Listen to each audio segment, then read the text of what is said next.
This is Family Bible Reading Fellowship. We're reading together from the book of Exodus. Exodus, we begin reading now the 14th chapter. Exodus chapter 14.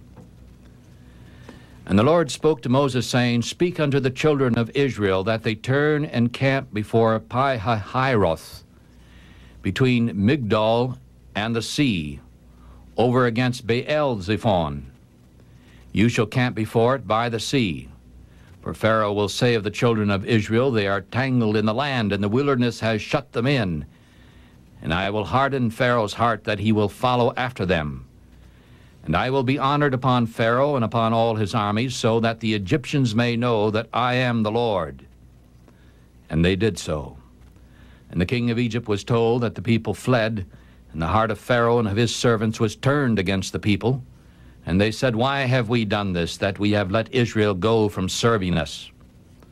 And so he made his chariot ready and took his people with him. And he took 600 chosen chariots and all the chariots of Egypt and captains over every one of them.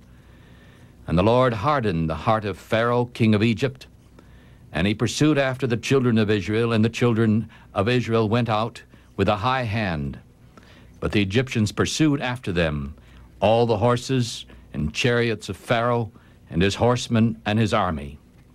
And they overtook them, camping by the sea, besides Pi-hahiroth, before Baal-zephon. And when Pharaoh drew near, the children of Israel lifted up their eyes, and behold, the Egyptians marched after them. And they were very afraid. And the children of Israel cried out unto the Lord, and they said unto Moses, Have you taken us away to die in the wilderness, because there were no graves in Egypt? Why have you dealt this way with us, to carry us forth out of Egypt? Did we not tell you this word in Egypt, saying, Let us alone, so that we may serve the Egyptians? For it would have been better for us to serve the Egyptians than that we should die in the wilderness. And Moses said to the people, Do not fear, stand still and see the salvation of the Lord, which he will show you this day. For the Egyptians whom you have seen today, ye shall never see them any more. And the Lord shall fight for you, and you shall hold your peace. And the Lord said unto Moses, Why do you cry unto me? Speak unto the children of Israel, that they go forward. But lift up your rod, and stretch out your hand over the sea, and divide it. And the children of Israel shall go on dry ground through the midst of the sea. And behold, I will harden the hearts of the Egyptians, and they shall follow them, and I will get honor for me upon Pharaoh, and upon all his army, upon his chariots, and upon his horsemen. And the Egyptians shall know that I am the Lord, when I have gotten honor for me upon Pharaoh, and upon his chariots, and upon his horsemen. And the angel of God who went before the camp of Israel moved, and went behind them. And the pillar of the cloud went from in front of their face, and stood behind them. And it came between the camp of the Egyptians and the camp of Israel.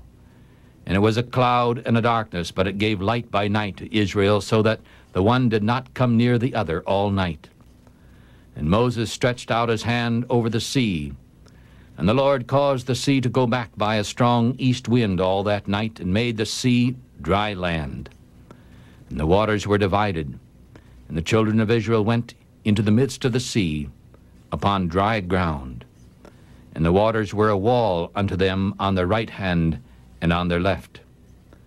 And the Egyptians pursued and went after them to the middle of the sea, all of Pharaoh's horses, his chariots, and his horsemen. And in the morning watch it came to pass that the Lord looked to the army of the Egyptians through the pillar of fire and of cloud, and troubled the army of the Egyptians. And he took off their chariot wheels, and made them go heavily, so that the Egyptians said, Let us flee from the face of Israel, for the Lord fights for them against the Egyptians. And the Lord said to Moses, Strike out your hand over the sea, so that the waters may come again upon the Egyptians, upon their chariots, and upon their horsemen. And Moses stretched forth his hand over the sea, and the sea returned to its strength when the morning appeared, and the Egyptians fled against it. And the Lord overthrew the Egyptians in the middle of the sea. And the waters returned and covered the chariots and the horsemen, all the army of Pharaoh that came into the sea after them. There did not remain so much as one of them. But the children of Israel walked upon dry land in the middle of the sea, and the waters were a wall to them on their right hand and on their left. And so the Lord saved Israel that day out of the hand of the Egyptians. And Israel saw the Egyptians dead upon the seashore. And Israel saw that great work which the Lord did upon the Egyptians. And the people feared the Lord, and believed the Lord, and his servant Moses.